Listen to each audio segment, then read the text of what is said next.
नमस्कार, आदाब और सत श्री अकाल दोस्तों। मेरा नाम है उत्कर्ष मिश्रा और आप सभी का पॉलिटिकल साइंस अड्डा के इस यूट्यूब चैनल पे स्वागत है दोस्तों। आज हम लोग पॉलिटिकल साइंस का जो नया सिलेबस है 12th पॉलिटिकल साइंस का, उसके बारे में हम डिस्कस करने वाले हैं।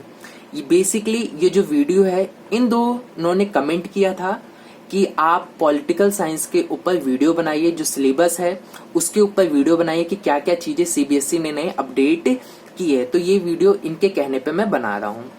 अगर हम नया सिलेबस देखें जो कि 2020 और 2021 तक है, जो कि आप 2020 से 2021 तक यही चीजें चलेंगी। जो चीजें पहले थी वो तो होंगी ही, अब नई चीजों को इन्होंने ऐड किया है। जैसे अगर हम देखें पॉलिटिकल साइंस की हमारी 2 बुक है, तो जो सबसे पहली बुक आती है वो आती है कंटेम्परेरी वर्ल्ड पॉलिटिक्स, यानी समकालीन विश्व राजनीति। अगर इसमें हम चैप्टर्स की बात करें तो पहले 9 चैप्टर्स हुआ करते थे, जो कि अब 8 चैप्टर हो गए, यानी एक चैप्टर को डिलीट कर दिया गया है। जो चैप्टर डिलीट हुआ है उसका नाम है US hegemony in world politics, यानी समकालीन विश्व में अमेरिकी वर्चस्व। ये चैप्टर 3 हुआ करता था, जो कि अब डिलीट कर दिया गया है। यही चैप्टर डिलीट हो, कोई चैप्टर डिलीट नहीं है इस बुक के अंदर। दूसरी चीज, इन्होंने जो हमारा जो चैप्टर 2 है द एंड ऑफ बायोपोलैरिटी, यानी 2 ध्रुवता के अंत, इसके अंदर इन्होंने एक नया टॉपिक को ऐड किया है, वो है अरब स्प्रिंग। इस वाले जो टॉपिक है इसको इन्होंने ऐड किया है। हमारा जो चैप्टर 3 है, क्योंकि ये डिलीट हो गया तो चैप्टर 4 है वो 3 की जगह पर आ गया। न्यू सेंटर्स ऑफ पावर, जिसको हम अल्टरनेटिव सेंटर्स ऑफ पावर के नाम से भी जानते हैं, सत्ता के नए केंद्र, सत्ता के वैकल्पिक केंद्र के नाम से भी हम इसे जानते हैं। इसके अंदर नए ब्रिक्स जो ऑर्गेनाइजेशन है इसको ऐड किया है।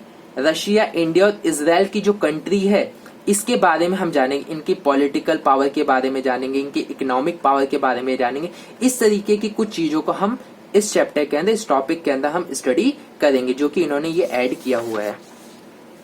अगर हम देखें जो हमारा जो फर्स्ट बुक का चैप्टर 5 है वो है United Nations and its organisation, यानी अंतरराष्ट्रीय संगठन। इसके अंदर इन्होंने यूनेस्को, यूनिसेफ और आईएलओ को ऐड किया है। जो आईएलओ है ये पहले हमें 12th जो हमारी जो जियोग्राफी होती थी उसके अंदर हमें थोड़ा बहुत देखने को मिलता था, लेकिन अब हमें पॉलिटिक्स के अंदर भी इसको ऐड कर लिया गया है, तो अब हमें पॉलिटिक्स के अंदर भी ये देखने को मिलेगा। चैप्टर 6 अगर हम देखें, security in the contemporary world, यानी समकालीन विश्व में सुरक्षा, इसके अंदर इन्होंने टेररिज्म को ऐड किया है। हालांकि जो टेररिज्म है पहले भी बात होती थी, लेकिन यहाँ पे इन्होंने टेररिज्म को थोड़ा और एक्सप्लेन करके बताया है। अब मूव करते हैं हमारी सेकंड बुक की तरफ। जो हमारा सेकंड बुक है वो है politics in India since independence, यानी स्वतंत्र भारत में राजनीति। इसके अंदर भी 9 चैप्टर हुआ करते थे, जो कि अब हो गए हैं 8 चैप्टर।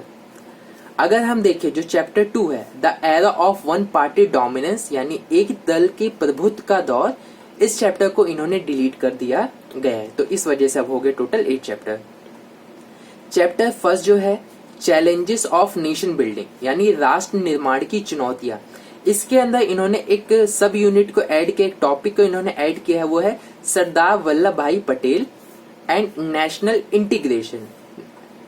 नेशनल इंटीग्रेशन को हिंदी में कहते हैं राष्ट्रीय एकीकरण, यानी सरदार वल्लभ भाई पटेल और राष्ट्रीय एकीकरण, इस तरीके का हिंदी में टॉपिक होगा।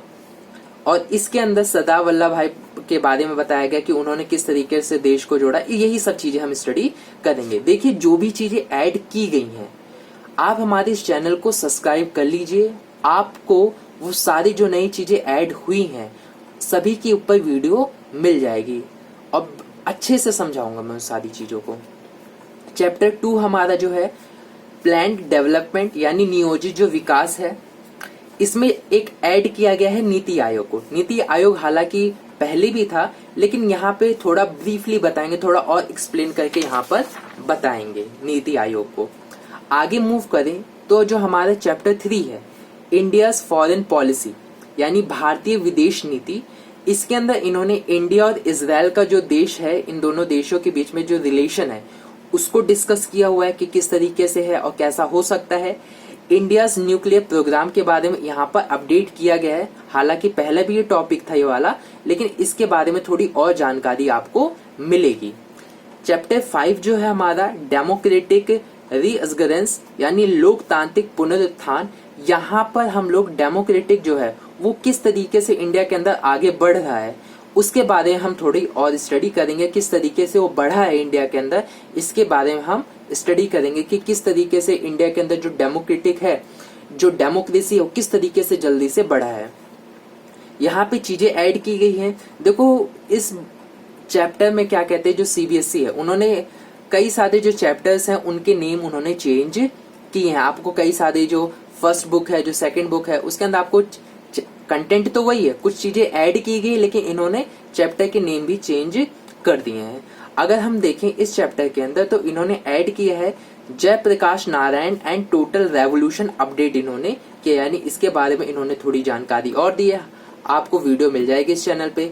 राम मनोहर लोहिया एंड सोशलिज्म यानी राम मनोहर लोहिया एंड सोशलिज्म यानी समाजवाद के बारे में डिस्कस किया गया है। इस टॉपिक को भी ऐड किया गया है, यानी राम मनोहर लोहिया सोशलिज्म के बारे में क्या सोचते हैं, उनकी क्या राय है, इस तरीके से चीजें होगी। Deendayal Upadhyay and integral humanism यानी अभिन्न मानवतावादी, इसके बारे में भी बताया गया है। ये वाला जो टॉपिक है थोड़ा इंपॉर्टेंट हो जाता है, और ये जो सारे टॉपिक है ही लेकिन ये वाला भी टॉपिक थोड़ा इंपॉर्टेंट हो जाता है, इसके ऊपर भी वीडियो मिल जाएगी आपको। डेमोक्रेटिक अपग्रेडेंस यानी लोकतांत्रिक लहर, यानी किस तरीके से जो इंडिया है उसके अंदर जो डेमोक्रेटिक है, जो डेमोक्रेटिक इंडिया कंट्री है उसके अंदर किस तरीके से जो डेमोक्रेसी वो अच्छे से फल फूल रहा है, किस तरीके से लहर है, इसके बारे में हम थोड़ा स्टडी करेंगे। किस तरीके से पॉपुलर है, ऐसी चीजों के बारे में हम यहाँ पे स्टडी करेंगे। चैप्टर 7 देखिए तो यहाँ पे रीजनल एस्पिरेशन यानी क्षेत्रीय आकांक्षाएं हैं।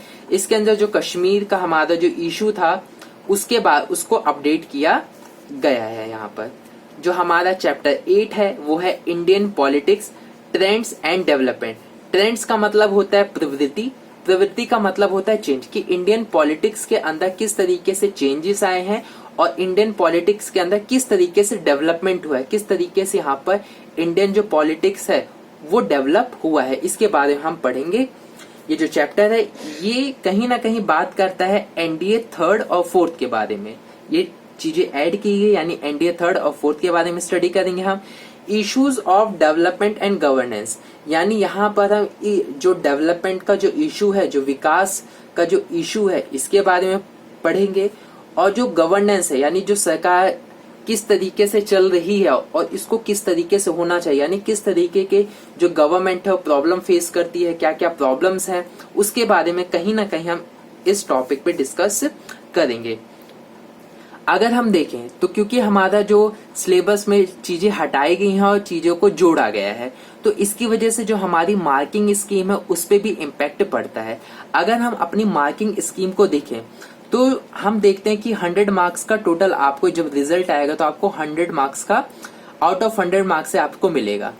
100 मार्क्स में से 20 जो मार्क्स होगा वो आपके प्रैक्टिकल के होंगे, वाइवा के होंगे, और जो 80 मार्क्स होंगे वो आपके एग्जाम होगा, यानी 80 मार्क्स का आपका एग्जाम होगा। अब यहाँ पे हम ये देखते हैं कि हर एक चैप्टर की वैल्यू कितनी है। जो चैप्टर 1 और 2 है हमारी फर्स्ट बुक का, उसकी वैल्यू 12 मार्क्स की है। चैप्टर 3 और 4 की भी है 12 मार्क्स की। चैप्टर 5 और 6 की 8 मार्क्स की, और चैप्टर 7 और 8 की वैल्यू है 8 मार्क्स की, तो टोटल हो गया 40 मार्क्स। सेकंड बुक की तरफ हम मूव करें तो जो हमारे चैप्टर फर्स्ट एंड सेकंड है उसकी वैल्यू 12 मार्क्स की है। यहाँ पे जो चैप्टर 3 है वो अकेला ही 6 मार्क का है, तो ये भी हालांकि 6 सिक्के हो जाएंगे, लेकिन इसको अच्छे से आप लोग पढ़ लेना।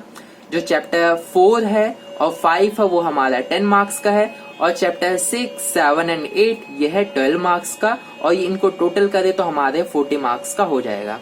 आई होप आपको पूरी अच्छी तरीके से सिलेबस समझ में आ गया होगा कि 12th पॉलिटिकल साइंस के अंदर सिलेबस के अंदर क्या क्या चीजें चेंज हुई है और क्या क्या चीजें हम पढ़ेंगे।